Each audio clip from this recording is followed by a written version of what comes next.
Assalomu alaykum o'rtoqlar. Mana xudo xolisa navbatdagi buyurtma qilingan kachalarimizni tayyor holatga keltirib oldik. Bu kachalarimiz 300-350 metr kvadratgacha bo'lgan joylarni tabiiy gazda isitib berish uchun mo'ljallab yasalgan. Kachalarimizga ishlatilgan mahsulotlar doimiy 3 mm qalinlikdagi rossiyalik list va 25 diametrdagi rossiyskiy beshlarni turadi. Kachalarimizni to'rt taraf burchlari ham buklangan holatda bo'ladi. Faqatgina old tarafida shof tushgan va zaklovkalar berib chiqilgan, ichki qismi bilan birlashtirilgan holatda bemalol bosim bilan ishlangan tizimlangan ustunnlikka qarshi imkonini beradi. Kachalardan tashqari mana bunaqa ko'rinishdagi 40 ga 40 profillardan 1,5 metr uzunlikda 4 qator qilib registrlanmasi beramiz. Mijozimizning talabiga binoan mana tayyor holatda mana bunday ko'rinishda bo'ladi.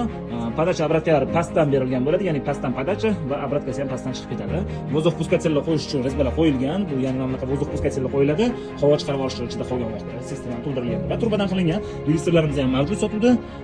Bu turbadan qilingan registrlarimiz 32 lik turbadan 4 qator qilib berilgan. Podacha obratkalari yon tarafda bo'ladi.